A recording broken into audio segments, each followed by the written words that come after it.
Menuda semana más interesante hemos tenido en los mercados. 4 días consecutivos donde el S&P 500 suma más de un 1% de subida. Eso solo ha ocurrido en 5 ocasiones. Vamos a ver después lo que ha pasado cuando esa señal ha ocurrido. Normalmente es una señal bastante alcista, lo vamos a ver con datos. Y lo que más me interesa, comentar cómo está el posible rally, ¿no? El posible intento de rally que esta semana, como sabemos, el mercado ha subido bastante y por tanto aquí se podría dar un posible rally donde nos vayamos un poco más arriba. IBD ya ha marcado, por así decirlo, la tendencia alcista, ¿vale? Ha marcado mercado alcista según su market pulse y vamos a ver cuándo se ha producido, por qué lo ha marcado, porque se ha producido el follow through day. Pero antes de ver todo esto, quiero comentar, es un vídeo bastante interesante porque vamos a ver, lo primero, esa posibilidad del rally, ese posible tirón que podemos tener ahora en los mercados, pero esto no cambia la estructura a largo plazo ni lo que están diciendo los indicadores adelantados, ¿ok? Muchos indicadores adelantados están apuntando a una economía frágil, una economía que podría entrar en recesión y más aún, aquí entra un papel clave que es la Fed, la Reserva Federal. Esta semana se han reunido, han sacado las proyecciones económicas actualizadas y hemos tenido un Powell que ha sabido calmar un poquito, en mi opinión, en la rueda de prensa, lo que la gente se temía.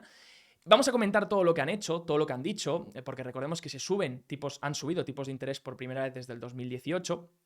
Y fijaros, recordar que en el vídeo anterior, porque esta semana he estado fuera, justo me pilla fuera cuando pasa algo interesante en los mercados, pero la anterior comenté que, ojo, porque en 2018 pasó lo mismo, teníamos una Fed muy restrictiva, que se denomina hawkish, es como lo llamamos, una Fed muy hawkish, muy restrictiva, y a principios de 2019 volvíamos a tener una Fed más dovish, ¿no? Menos restrictiva, obviamente, más expansiva. Y el mercado tenía un rally espectacular, una subida espectacular a principios de 2019. Parece que desde que ha hablado la Fed, el mercado ha empujado, pero no todo lo que ha dicho es bonito, ¿vale? De hecho, no ha dicho nada bonito, simplemente ha sabido llevarlo. En mi opinión, aquí hay un trabajo enorme de credibilidad. Y lo voy a explicar luego, vamos a ver luego lo que ha comentado la Fed y lo que va a hacer. Pero para mí hay un trabajo enorme de recuperación de credibilidad, ¿vale? Creo que es lo más importante que tiene que hacer ahora la Reserva Federal. Y ojo, porque hay muchas cosas en jaque encima de la mesa. Hay muchas dudas que podrían cambiarlo todo por completo en cuestión de días. Tenemos la guerra entre Ucrania y Rusia, tenemos el problema en la cadena de suministros, tenemos los costes de energía. Todo eso está jugando un papel que pone sobre la mesa actitudes diferentes que puede adoptar un banco central. Por ejemplo, en Europa ya hemos visto los bonos de guerra. Por tanto, ojo a una Fed que no acabe subiendo tanto los tipos. Porque la pregunta que me voy a hacer en este vídeo, y voy a intentar responder en este vídeo, que creo que es la más importante que todo el mundo tendría que hacerse, es cómo va a hacer la Fed para hacer todas las subidas de tipos que planea sin meter a la economía en recesión. Esa es la mayor pregunta que se está haciendo todo el mundo. ¿Y cómo vamos a librarnos de esos indicadores adelantados que están augurando, nos están mostrando un futuro un poco complicado para lo que sería 2024 o 2023 incluso? ¿Vale? Así que vamos con ello. Hay un montón de cosas que comentar, no me quiero enrollar. Espero que tampoco vaya muy rápido y que se entienda todo. Si no, cualquier cosa en los comentarios podéis preguntar, podéis ponérmelo y con gusto responderé. También os agradezco que deis un pequeño like si queréis apoyar este canal. Encima he hecho un corazón espectacularmente bonito. Entonces, si queréis apoyar este canal para que siga subiendo contenido, me lleva tiempo sacar todo esto. Entonces, os agradecería un like y un comentario y que os suscribáis si queréis estar atentos. Dicho esto, bueno, teníamos aquí el día 1 del posible rally, ¿no? Ese día que el mercado rebota. No sé si fue el día de la invasión, no lo sé, no recuerdo. Pero el mercado rebota fuerte y cierra por encima del día anterior, ¿vale? Cierra aquí. Abre aquí abajo, muy feo, este gap feo, y luego sube y cierra por encima del día anterior. Vale, eso fue el día 1.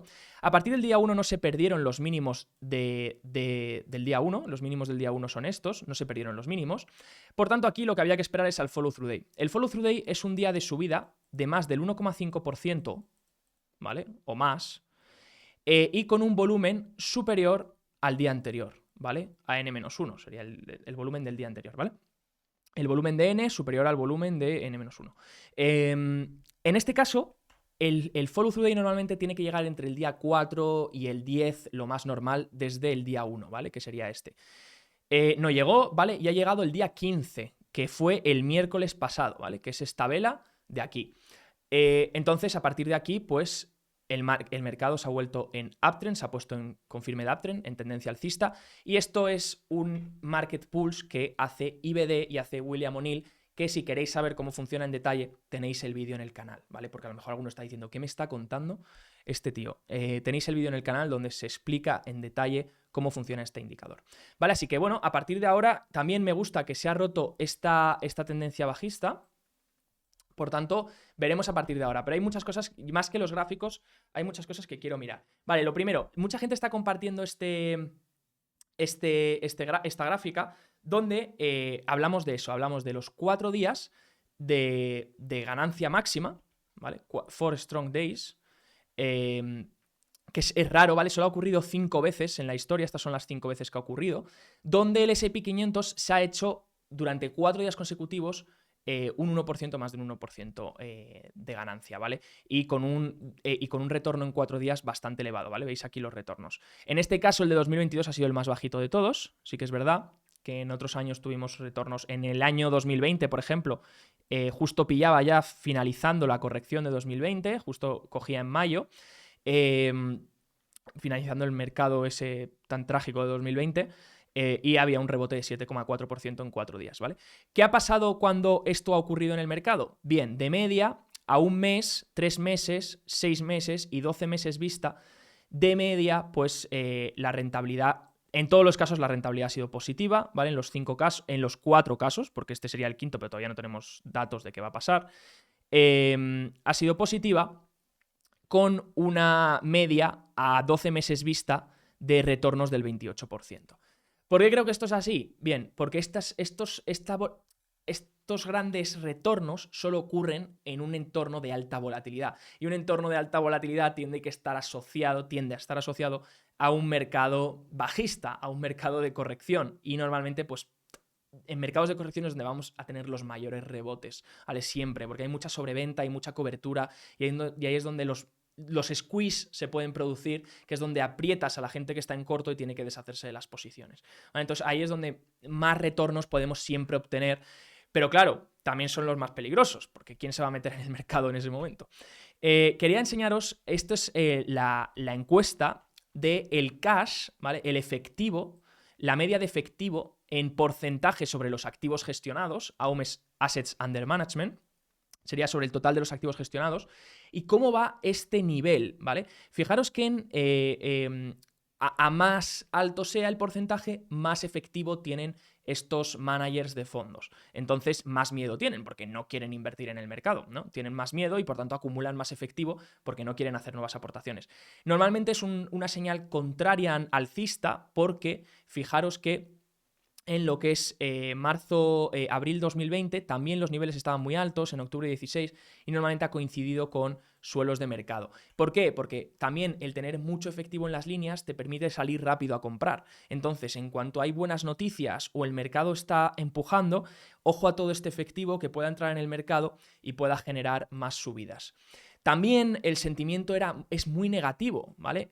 Vamos a explicar el por qué ha habido este rebote esta semana, a pesar de tener una Fed, que ahora veremos también lo que comentó la Fed, pero a pesar de tener una Fed un poco restrictiva en este sentido, que para mí no tanto, pero ahora veremos qué dijo.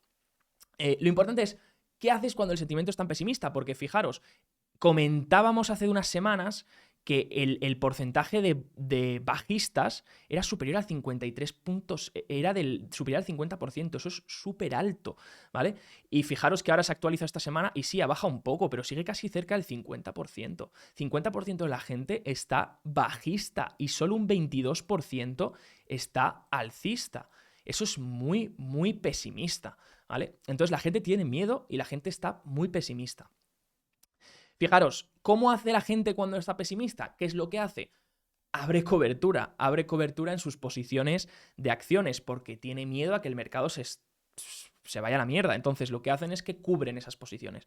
¿Cómo sueles cubrir una posición normalmente? Con opciones de venta, en este caso opciones put, donde pues tú tienes el derecho a vender un activo, ¿no? Entonces lo que haces es que compras opciones put y entonces el ratio put-call, ¿vale? Que es un ratio muy mirado, lo que hace es dispararse. Porque claro, hay más demanda de... El ratio si va hacia arriba es que hay más demanda de puts que de calls. La call es una opción de compra, mientras que la put es una opción de venta. Entonces te estás cubriendo con una opción de venta. Luego ya se pueden vender puts y comprar puts y vender calls. Bueno, eso ya hay venta de puts y calls, pero bueno, eso ya es otra historia, que no vamos a entrar ahora. Pero si el ratio es alto, significa que hay mucha cobertura, ¿vale? Tener en cuenta esto. Si el ratio es alto, es que hay mucha cobertura porque hay más demanda de puts. Entonces, fijaros que he marcado las zonas donde el ratio es muy alto y fijaros que coinciden con correcciones y tienden a ser, en el momento en el que el put ratio hace máximos, llega a su tope máximo, tiende a ser el suelo de mercado, ¿vale? Porque es donde la cobertura está en niveles extremos. Y entonces, en cuanto empiezas a tener buenas señales en el mercado, cualquier cosa que pase que pueda ser buena, la gente empieza a quitar cobertura, o el mercado empieza a subir y empiezan a apretar a los que están cubiertos y tienen que hacer que se desprendan de esas coberturas, porque los están avasallando. Entonces, lo que hacen es que sueltan las coberturas y este ratio baja rápidamente, ¿vale? ¿Qué está pasando ahora? Bueno, el ratio estaba en niveles bastante altos y ahora pues está bajando también. A medida que siga el mercado subiendo, esto tendría que seguir bajando. ¿Qué va a conseguir esto también? Cuando se quite la cobertura, que el VIX baje. Porque el VIX es, en este caso el VIX es del S&P 500 y lo que mide también es la demanda de cobertura, ¿vale? De estas opciones. Entonces, cuanto mayor sea la cobertura, más alto va a ser, normalmente más alto va a estar el VIX, ¿vale? En este caso el VIX nos preocupa porque el VIX no nos gusta que esté alto. Un entorno donde hay un alto VIX, el VIX es el índice de volatilidad, donde hay un alto VIX, es un entorno difícil de manejar, y donde los sistemas, recordemos que muchos hedge funds y muchos fondos y muchos fondos de pensiones, etc., se manejan con sistemas que tienen en cuenta el VIX. Y cuando el VIX cierra en niveles muy elevados, los sistemas te van a decir, oye amigo, vende tus acciones y compra bonos, porque tienes mucho riesgo y no quieres palmar todo tu dinero. Entonces, el VIX es muy importante porque altera los sistemas y altera cómo se va a comportar la gente en ciertas clases de activos. Entonces, para unas acciones crecientes, para que las acciones suban, para que el mercado de acciones suba, necesitamos que el VIX se contraiga, que el VIX caiga, ¿vale? Eso es muy positivo. Entonces, en este sentido, el VIX no logró romper los máximos de febrero, ¿vale? De 2000, los que tuvo durante el COVID, pero el VIX ha llegado a niveles bastante altos, ¿vale? Sí que es verdad que si miramos los máximos, aunque ahora esté cayendo bastante, haya caído bastante esta semana, los máximos siguen siendo crecientes y los mínimos siguen siendo crecientes. Veremos ahora el mínimo que establece, porque si no hace mínimo aquí, o sea, si hace un mínimo aquí, seguiría siendo un mínimo creciente, pero si baja aquí debajo y baja en torno por debajo de los 22, 21, 20, incluso me gustaría que perdiese los 20, si pierde los 20, ya nos está dando señal de que hace un mínimo más bajo que el anterior, y eso sería muy positivo. Ha bajado muy rápido el VIX esta última semana, eso me ha gustado mucho, pero incluso si baja todavía a 20, eso ya sería muy, muy, muy positivo para un posible rally. El índice de volatilidad del crédito, ¿vale? De los bonos, que sería el MOVE Index, ¿vale? M de movimiento, MOVE Index. Lo mismo, ¿vale? Bajando fuerte.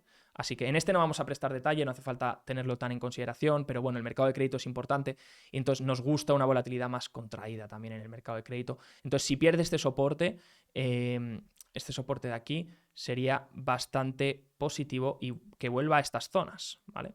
Si vuelve a estas zonas, estaríamos contentos también para el mercado de crédito. Entonces, ¿qué ha dicho la Fed? Powell han anunciado la primera subida de tipos desde 2018. Todos los oficiales de la Fed coincidieron en 25 puntos básicos. Solo estuvo Bullard, que dijo 50 puntos básicos. Es el tío más restrictivo de la Fed. Es como el profesor ese que todos odiaban. Y bueno, la mediana de lo que opinan los oficiales es una subida. El objetivo... ahora ha sido una primera subida, ¿vale? Pero el objetivo sería llegar al 1.875% al finalizar este año 2022. Esto supondría 7 subidas. Hemos tenido una. serían 6 más de 25 puntos básicos este año. Y esperan llegar alrededor de 2,75 para el año 2023, que supondrían 3 o 4 subidas más el año que viene. Sinceramente, me dudo mucho que estas subidas se produzcan. Dentro de que pues tampoco soy aquí nadie experto así en consideración, pero dentro de lo que yo opino personalmente, creo que estas subidas es muy difícil realizarlas sin meter a la economía en recesión. Y si metes a la economía en recesión por camino de hacer esto, acabarás teniendo que volver a bajar tipos e incluso hacer quantitative easing y generar más dinero para volver a estimular la economía, ¿vale? Entonces, la pregunta que todo el mundo se está haciendo es ¿cómo leches vas a hacer esto sin meter a la economía en recesión? ¿Y en qué momento estás haciendo esto? ¿Vale? ¿En qué momento estás empezando la subida de tipos? Porque si lo hubieses empezado en 2021, cuando la inflación era un problema tan elevado, se veía que lo iba a ser, pero no era tan elevado, ahora se ha incrementado con la subida del petróleo, obviamente. Pero si lo hubieses hecho en 2021, pues probablemente te hubiese ido mucho mejor. También lo que más me ha preocupado es que dicen que van a empezar a reducir el balance a partir de la reunión de mayo. Eso me preocupa más que las subidas de tipos, ¿vale? Veremos en la reunión de mayo qué dicen. Y algo que ha sido muy hawkish, ¿vale? Pongo al ave aquí que representa el tono hawkish. Serían los datos, la subida de tipos, y algo que esto es muy hawkish también, y algo que dijo que también es muy hawkish, es que tienen total libertad cada reunión para subir tipos si así lo consideran, ¿vale? ¿Por qué no gustó nada más salir los datos al mercado? ¿Por qué como el mercado como que bajó y luego cuando habló Powell volvió a subir? Básicamente se han dado las estimaciones. Fijaros que en diciembre se decía que íbamos a crecer a un 4% en el PIB, en el GDP, y ahora vamos a crecer al 2,8%, ¿vale? O sea, fijaros cómo cambian las estimaciones. Fijaros que se decía que había una proyección de inflación de 2,6 en diciembre, por la propia Fed, y ahora hay un 4,3. Fijaros que para 2023 había un 2,3 y ahora hay un 2,7. La pregunta aquí es, ¿pierdes credibilidad? La Fed está perdiendo credibilidad y es muy importante que la Fed gane credibilidad porque hay una cosa que se llama la ilusión del dinero y es, si todo el mundo te está diciendo que va a llegar inflación, tú eres empresario, ¿tú qué vas a hacer?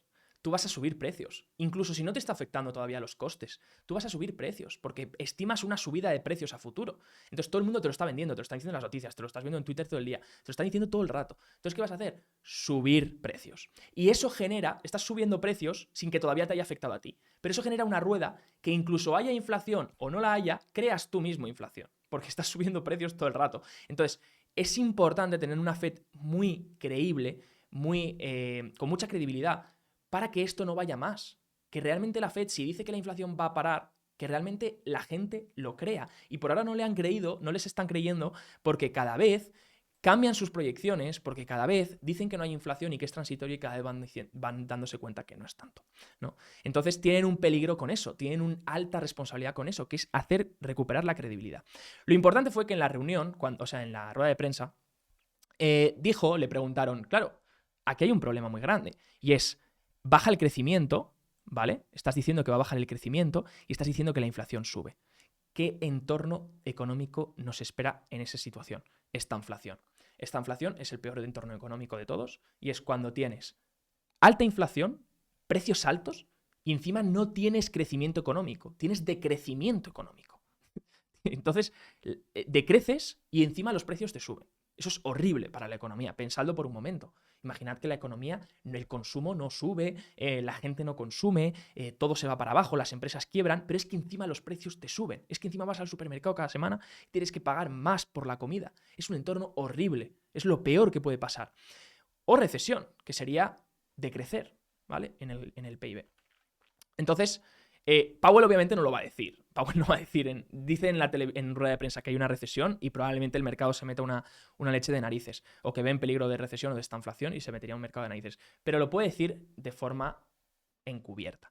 Lo bueno que dijo es que le preguntaron por una recesión con todo este plan de subida de tipos y demás y dijo que no vemos peligro de recesión en el próximo año y medio. La economía y el empleo es fuerte.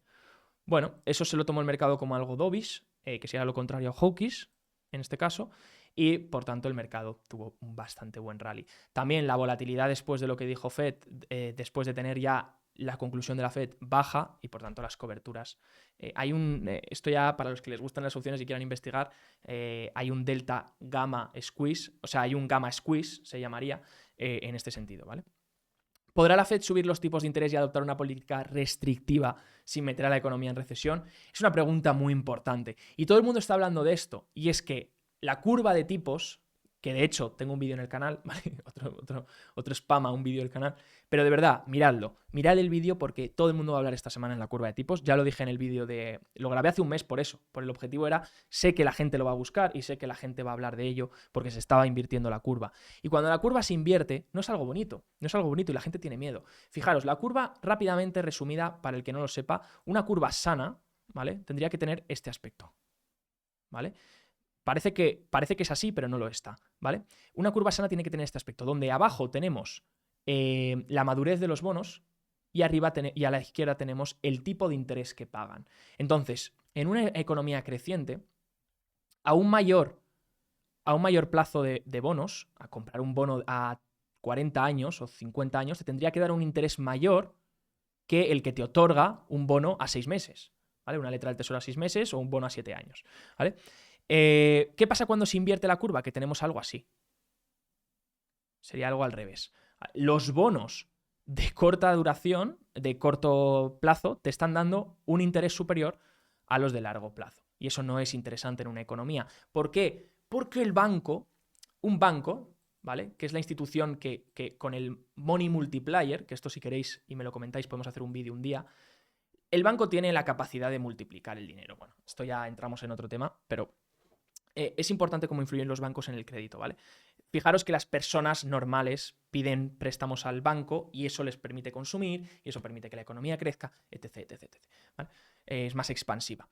En este sentido, si los bancos se endeudan a este tipo de interés y prestan a este tipo de interés. ¿Qué quiere decir esto? Que cuando la curva está invertida, si tú estás endeudándote a este interés y prestando a este, estás perdiendo dinero para los bancos.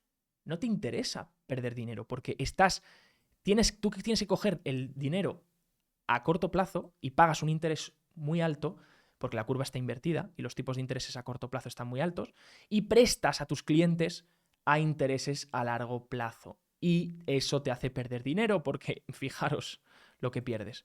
En un entorno sano, pues no, en un entorno sano los bancos les beneficia, porque sería algo así, ¿vale? Algo así, disculpad. Entonces tú te endeudas aquí, prestas aquí y te llevas todo esto, ¿vale? Del diferencial.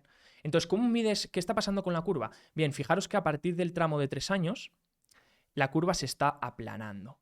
¿Qué quiere decir aplanando? Invirtiendo en ciertos niveles. Aplanando, ¿qué quiere decir? Que en todos los tramos está pagando el mismo interés, en torno al 2, algo. ¿Vale? Entonces, eso es muy peligroso porque te está indicando, primero la curva se aplana y luego poco a poco se invierte, porque la parte de corto plazo sube y la parte de largo plazo baja.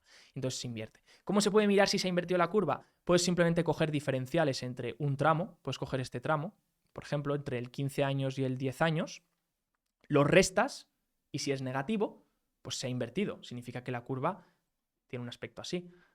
¿Ok? Entonces, ¿dónde vemos un tramo invertido? Pues, por ejemplo, aquí se ve fácilmente. Entre el 7 años y el 10 años, no sé si se ha invertido el 7 años y el 10 años, porque esta foto es antigua, pero fijaros que aquí, pues el de 7 años está pagando más que el de 10 años. Vale, entonces, ¿qué va a hablar todo el mundo esta semana? De la inversión de la curva del diferencial entre el 2 años y el 10 años, que es el que miran los inversores. Aunque el que deberían mirar, aunque el que mira la Fed es el 3 meses menos 10 años. ¿Vale? Pero el 2 a 10 años, que es el que miran los inversores, fijaros, es la curva negra, fijaros que ya está cerca de invertirse. Si pasa por debajo de 0, se invierte. Porque en este caso sería que el tipo de interés del bono a 2 años está pagando más que el tipo de interés del bono a 10 años. Entonces hablaríamos de una curva invertida. ¿Qué ha pasado cuando se ha invertido esto? Fijaros, se invierte aquí, se invierte aquí, se invierte aquí un poquito y ahora parece que se va a invertir. Fijaros que tiempo después, normalmente la media es de 50, no sé si era 50 semanas o 50 meses. Lo digo yo creo que es 50 semanas. Lo digo en el vídeo, en este vídeo, ¿vale? En este vídeo aquí lo explico. Yardeni tiene un gráfico que explica cuál es la media en la que, desde que se invierte la curva, cuál es la media en la que tarda en aparecer una recesión y el mercado empezar a caer.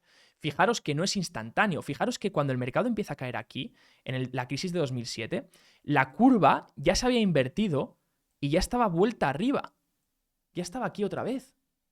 Entonces aquí el mercado, aunque se invirtió aquí por primera vez, fijaros el rally del mercado. Entonces tenemos que entender que no porque la curva se invierta, mañana el mercado se va a ir a la mierda. Entonces no confiéis en todos esos gurús súper pesimistas que dicen, no, la curva se ha invertido, hay que ponerse corto. No, porque realmente aquí fijaros que se invierte aquí y fijaros, a ver, lo he hecho un poquito tal. Fijaros que todavía queda un último rally, luego ya sí que empieza a bajar.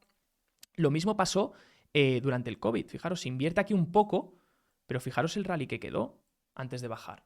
Entonces, por eso es importante no esperar y además, para que realmente aparezca una recesión, la curva tiene que estar invertida durante bastantes meses. Todavía ni se ha invertido y la gente ya está diciendo que está invertida y todavía no se ha invertido. Pero bueno, es interesante entenderlo y verlo como indicador adelantado. Y si se invierte y se queda muchos meses invertida, deberíamos reconsiderar qué puede pasar en 2024, posiblemente 2023, finales de 2023, 2024. Fijaros qué curioso que ahora cojo la curva del 2 años, que es la negra, 2 menos 10 años, que es la negra, que es la que todos los inversores miran, pero luego la que todos los modelos se han hecho de la Fed, que creo que son con la que todos los modelos se han hecho, es la del 3 meses menos el 10 años, que es la rojita. Y fijaros que aunque la negra se está invirtiendo, está cerca de invertirse aquí abajo, si pasa por debajo de 0, fijaros que la del 3 meses menos 10 años está tirando para arriba. Y normalmente sí que es verdad que la negra se suele invertir antes, pero no es algo que suelen ir un poco a la par. Es como un poco extraño que una esté subiendo y la otra esté bajando. Así que nada, es algo curioso que me ha parecido comentar, porque normalmente van un poco a la par y sí que es verdad que esto nos demostraría que cada vez la Fed tiene menos control sobre lo que son esta parte de la curva, ¿vale? Lo que es la parte larga de la curva. Tiene control sobre la parte corta, porque si tú subes tipos, subes los tipos a corto plazo, pero que cada vez tiene menos control sobre la parte larga de la curva. Menos control sobre los tipos de intereses a largo plazo, los cuales también son importantes.